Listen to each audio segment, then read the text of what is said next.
December 8-ാം തീയതി നടി ആക്രമിച്ച കേസുമായിട്ട് ബന്ധപ്പെട്ട് വിധി പ്രഖ്യാപിക്കപ്പെടും എന്നറിഞ്ഞപ്പോൾ തന്നെ വലിയ സന്തോഷമാണ്. ഞാൻ ആദ്യം ആലോചിച്ചത് PT ഉണ്ടായിരുന്നെങ്കിൽ എന്നാണ്. ഇന്ത്യൻ ജുഡീഷ്യറിയെക്കുറിച്ച് എനിക്കൊരു ഉത്തമ വിശ്വാസമുണ്ട്.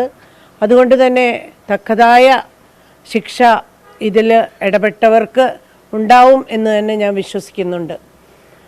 അന്നത്തെ രാത്രിയെക്കുറിച്ച് ഞാൻ ഈ വിഷയവുമായി ബന്ധപ്പെട്ട് ആലോചിച്ചു പോയി. സത്യത്തിൽ PT ഇവിടെ വന്ന് കിടന്നതാണ്. അതിന് ശേഷമാണ് ഈ ഫോൺ വന്നിട്ട് എണീറ്റ് പോകുകയും അതുപോലെ അതിനുശേഷം തിരിച്ചു വന്നിട്ട് PT വളരെ അസ്വസ്ഥനായിരുന്നു. സ്വന്തം മകൾക്കൊരു അപകടം സംഭവിച്ചതുപോലെ PT അന്ന് രാത്രി ഉറങ്ങിയിട്ടേ ഇല്ല എന്ന് മാത്രമല്ല അതിരാവിലെ തന്നെ ആലപ്പുഴയിൽ പോയി രമേശ് ചെന്നിത്തലയുടെ ഒരു ഉപവാസം ഉണ്ടായിരുന്നു. അവിടെ പോയിട്ടാണ് ഈ കാര്യങ്ങൾ ഡിസ്ക്ലോസ് ചെയ്യുന്നത്. അതുവരെ PT വളരെയധികം വിഷമത്തിലായിരുന്നു എന്നുള്ളത് ഞാൻ പ്രത്യേകം ഓർക്കുന്നുണ്ട്. അതേപോലെ തന്നെ PT അന്ന് പറഞ്ഞത് നടിക്ക് ഏറ്റവും ധൈര്യം കൊടുക്കുകയും തീർച്ചയായിട്ടും മറ്റൊരാൾക്ക് ഇതുപോലെ സംഭവിക്കാൻ പാടില്ല, അതുകൊണ്ട് ഇതിന് വേണ്ടിയിട്ട് ഈ നീതിക്ക് വേണ്ടിയിട്ട് പോരാടണം എന്ന് പറഞ്ഞ് ആ കുട്ടിക്ക് എല്ലാ ധൈര്യവും കൊടുത്ത IG-യെ PT തന്നെയാണ് ഫോണിൽ വിളിച്ച്. അദ്ദേഹം യാത്രയിലായിരുന്നു, അദ്ദേഹത്തെ ഫോണിൽ വിളിച്ചു കൊടുത്തത് PT തന്നെയായിരുന്നു എന്നൊക്കെ എന്നോട് പറയുകയുണ്ടായിട്ടുണ്ട്. അതിന് സത്യത്തിൽ നാളുകളിൽ ഇതുമായി ബന്ധപ്പെട്ട് സിനിമാ മേഖലയിൽ ഒരു ഹേമ കമ്മീഷൻ റിപ്പോർട്ട് വന്നു എന്നുള്ളതൊക്കെ സ്വാഗതാർഹം തന്നെയാണ്. ഒരു മേഖലയിൽ അസംഘടിതമായിട്ടുള്ള കാര്യങ്ങളുള്ളപ്പോൾ അവർക്ക് പറയാനായിട്ടൊരവസരം കിട്ടി എന്നുള്ളത് തന്നെ ഹേമ കമ്മീഷൻ റിപ്പോർട്ട് കൊണ്ട് സന്തോഷം തോന്നുന്നു. പക്ഷേ അതിൻ്റെ റിപ്പോർട്ട് മുഴുവനായിട്ട് നമുക്ക് പുറത്തു വന്നിട്ടില്ല. ഇപ്പോഴും അത് ക്വസ്റ്റ്യൻ മാർക്കിൽ തന്നെ ഇരിക്കുകയാണ്. ഈ സമയത്ത് ഈ ഒരു വിധി വരുമ്പോൾ തീർച്ചയായിട്ടും നാളുകളിൽ ആർക്കും ഇതുപോലുള്ള തെറ്റുകൾ ചെയ്യാതിരിക്കാനായിട്ട് ആവട്ടെ എന്ന് മാത്രമാണ് ഞാൻ പ്രത്യാശിക്കുന്നത്. PT മൊഴി കൊടുക്കുകയൊക്കെ ചെയ്തു. 3 പ്രാവശ്യം PT-യെ വിളിച്ചിട്ട് മൊഴി കൊടുക്കുകയൊക്കെ ചെയ്തതാണ്. അന്ന് പലരും നിർബന്ധിച്ച് PT-യോട് മൊഴി കൊടുക്കാനായിട്ട് അതിനെതിരെ നിൽക്കുകയൊക്കെ ചെയ്തതാണ്. അതൊക്കെ എനിക്ക് നേരിട്ട് അറിയാം. പക്ഷേ PT പറഞ്ഞത് ഞാനൊന്നും കൂട്ടി പറയില്ല, പക്ഷേ ഞാനൊന്നും കുറച്ച് പറയാൻ തയ്യാറുമല്ല എന്ന് തന്നെയാണ് പറഞ്ഞത്.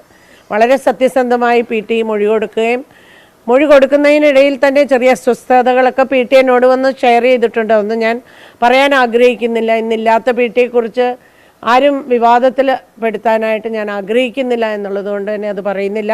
പക്ഷേ ഉറപ്പായിട്ടും നടിക്ക് നീതി കിട്ടും എന്ന് ഞാൻ പ്രത്യാശിക്കുന്നു.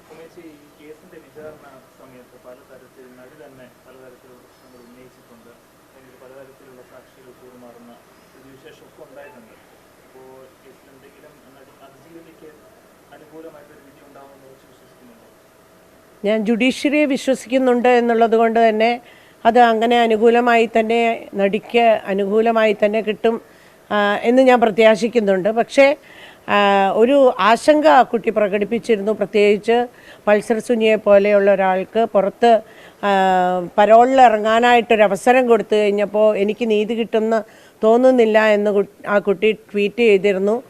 ആ ട്വിറ്ററിൻ്റെ ഇത് കണ്ടിട്ട് ഞാൻ എൻ്റെ ഫേസ്ബുക്കിലും ഒരു പോസ്റ്റ് ഇട്ടിട്ടുണ്ടായിരുന്നു. അന്ന് അതിനെക്കുറിച്ച് പലരും എന്നോട് ചോദിച്ചിട്ടുണ്ട്. ഒരുപക്ഷെ ഏറ്റവും കൂടുതൽ ശ്രദ്ധിക്കേണ്ടത് ആ കുട്ടിയാണ്. എന്തെന്ന് വെച്ച് കഴിഞ്ഞാൽ ചിലപ്പോൾ ഒരപകടം ഉണ്ടാക്കാൻ സാധ്യതയുള്ളത് ആ കുട്ടിക്ക് തന്നെയാണ്. ഗവൺമെൻറ് ആ കുട്ടിക്ക് സംരക്ഷണം കൊടുക്കണം എന്നുള്ള രീതിയിൽ തന്നെയാണ് ഞാനന്ന് പോസ്റ്റ് ഇട്ടിരുന്നത്.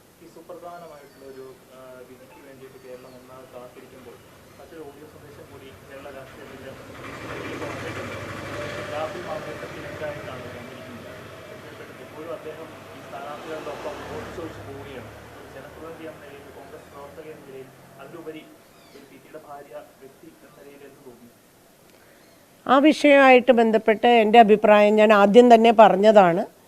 ഇനിയുള്ള മുകളിലേക്കുള്ള കാര്യങ്ങളെല്ലാം അല്ലെങ്കിൽ പിന്നീടുള്ള കാര്യങ്ങളെല്ലാം പാർട്ടി തന്നെയാണ് അത് ഏറ്റെടുത്ത് സംസാരിക്കേണ്ടതും പറയേണ്ടതും. അതിൽ ഞാൻ അധികം അഭിപ്രായം പറയുന്നില്ല. എൻ്റെ അഭിപ്രായം ഞാൻ ആദ്യം തന്നെ വ്യക്തമാക്കിയതാണ്. പിന്നെ സംശയമൊന്നുമില്ല.